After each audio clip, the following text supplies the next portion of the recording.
नमस्कार दोस्तों and respected seniors.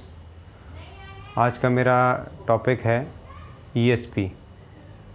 और मैं कई दिन से सोच रहा था कि ईएसपी के ऊपर एक प्रेजेंटेशन बनाऊंगा।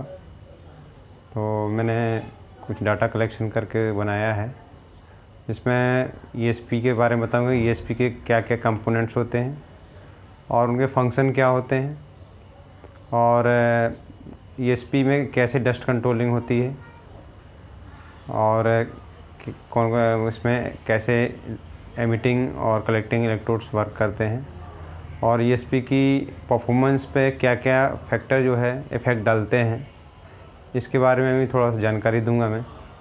इसके लिए मैंने पावर पॉइंट में एक प्रेजेंटेशन बनाया है, और इसके लिए हम चलते हैं अभी लैपटॉप की स्क्रीन के ऊपर, और उसमें मैं उसके बारे में जानकारी साथ में देते जाऊंगा।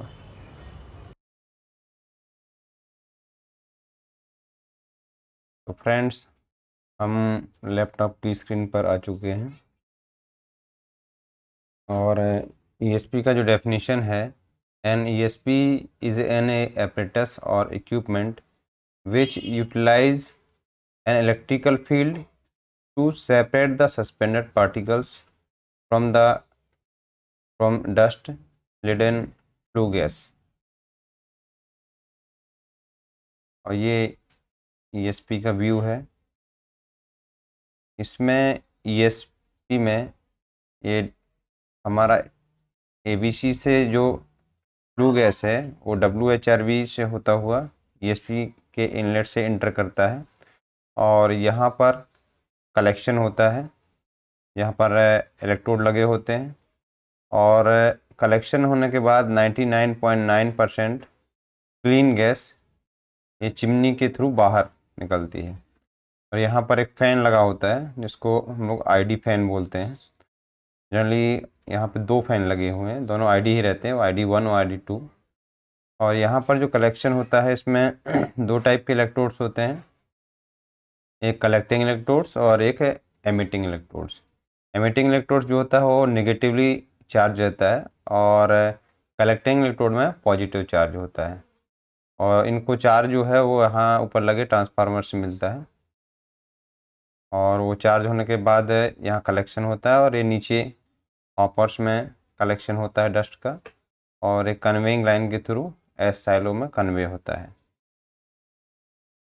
और ईएसपी में देखिए ये पार्ट्स हैं। ये ईएसपी का फ्लू गैस यहाँ से इंटर करता है।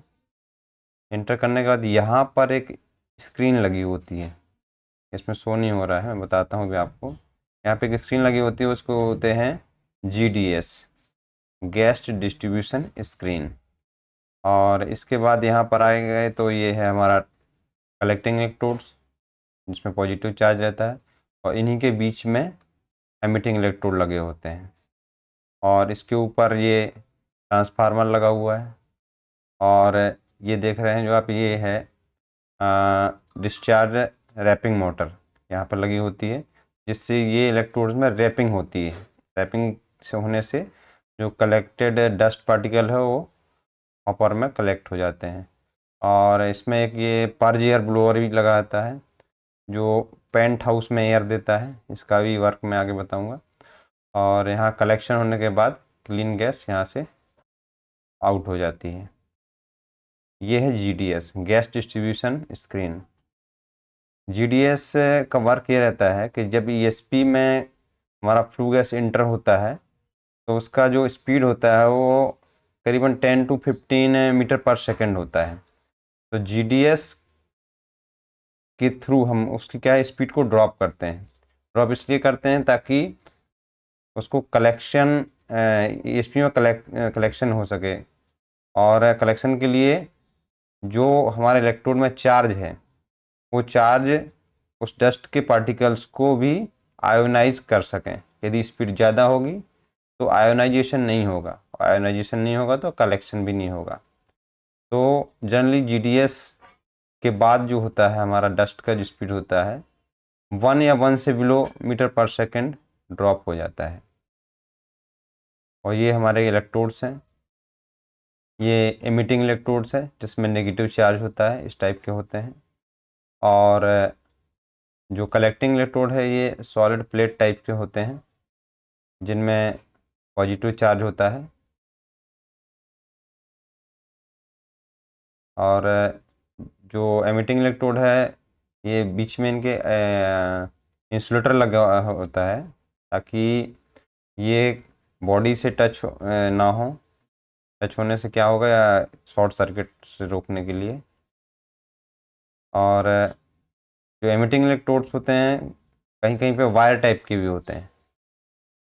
जो नो कलेक्टिंग इलेक्ट्रोड के बीच में वायर टाइप का एक एमिटिंग इलेक्ट्रोड लगा होता है जो कि हाईली नेगेटिव चार्ज रहता है।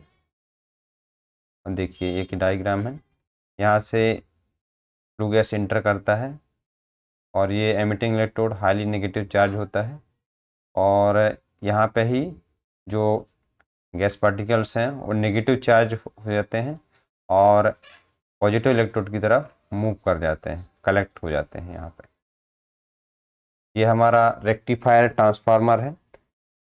ये सिंगल फेस होता है, इसमें हम एसी करंट देते हैं और एक रेक्टिफायर ब्रिज के थ्रू एक करंट डीसी में कन्वर्ट हो जाता है, और डीसी से जो नेगेटिव चार्ज होता है वो एमिटिंग इलेक्ट्रोड को जाता है और पॉजिटिव जो होता है वो कलेक्टिंग इलेक्ट्रोड को जाता है। जनरली ये पूरा कवर्ड रहता है, बॉक्स रहता है। वो इसलिए क्योंकि जब नेगेटिव चार्ज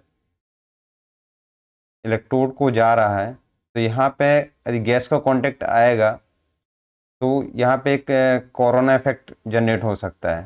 तो उसको रोकने के लिए इसको कवर्ड रहता है, डस्ट से बचाने के लिए इसको। और ये हमारी रैपिंग मोटर लगी हुई है, और जनरली टीआर जो होता है उसमें हम मिलियम्स देते हैं, और केबी डेवलप होता है जो कि एक ड्राइव से कंट्रोल होता है। ये है ये ट्रांसफार्मर कंट्रोलिंग ड्राइव होती है। यहाँ से हम टीआर को कंट्रोल करते हैं कि हमको उसको कितना केबी में रखना है, उसके लिए हम उतना मिलियम्स देते हैं। और जो रैपिंग सिस्टम लगा होता है उसके लिए भी एक रैपिंग कंट्रोलिंग डिवाइस होती है, उसके हिसाब से टाइमिंग रहती है उसकी, आप से कंट्रोल होता है, सेट करते हैं उसको।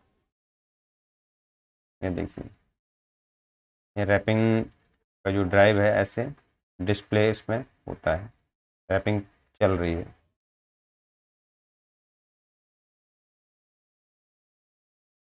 और अभी एक चीज़ और मैं बताने वाला हूँ कि जो एमिटिंग इलेक्ट्रोड होता है वो हाईली नेगेटिव चार्ज होता है, उसके चारों ओर एक इफेक्ट क्रिएट होता है जिसको बोलते हैं corona effect. Generally corona effect क्या होता है, हमने देखा होगा जो हाई वोल्टेज लाइन होती हैं उनमें जब ह्यूमिडिटी वाला मौसम रहता है तो इवनिंग टाइम में हमने देखा होगा कि लाइन के वायर के चारों तरफ एक ग्रीन कलर की लाइट विजिबल होती है। जनरली ये हाई करंट के कारण वहाँ की जो एयर होती है वो आयोनाइज हो जाती है। आयोनाइज होने के कारण ही वहाँ एक ब्लू कलर की लाइट हमको विजिबल होने लगती है। इसको ही हम कोरोना इफेक्ट बोलते हैं। और हमारे जो एमिटिंग इलेक्ट्रोड है उसके चारों तरफ भी एक ऐसे इफेक्ट क्रिएट होता है, और जब उस इफेक्ट के कांटेक्ट में हमारा डस्ट पार्टिकल्स आते हैं तो वो हाईली नेगेटिव चार्ज हो जाते हैं, और हाईली नेगेटिव चार्ज होने के कारण वो पॉजिटिव की तरफ मूव करते हैं और कलेक्टिंग इलेक्ट्रोड से चिपक जाते हैं जो कि ग्राउंड होता है।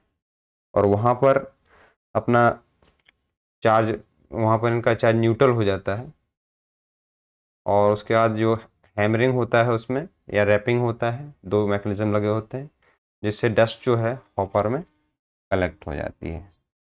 ये देखिए व्यू, ये हमारा एमिटिंग इलेक्ट्रोड है, तो ये कलेक्टिंग इलेक्ट्रोड है। फ्लू गैस यहाँ से मूव करती है, dust particle highly negative charge होते हैं और पॉजिटिव की तरफ मूव करते हैं, और उसके बाद हॉपर में कलेक्शन हो जाता है। और इसमें जनरली फील्ड अलग अलग होते हैं। ईएसपी में किसी में 3, किसी में 4, किसी में 5 फील्ड का होता है ईएसपी।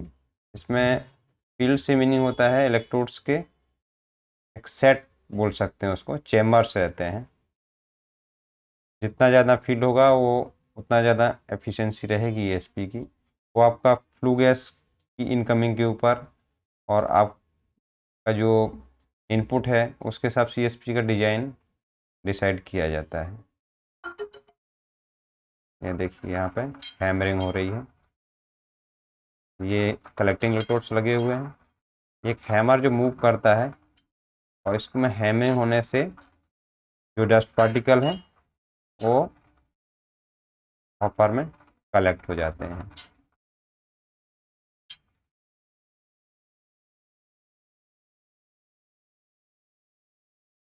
और अभी मैंने इससे पहले आपको बताया था पर्ज एयर ब्लोअर के बारे में।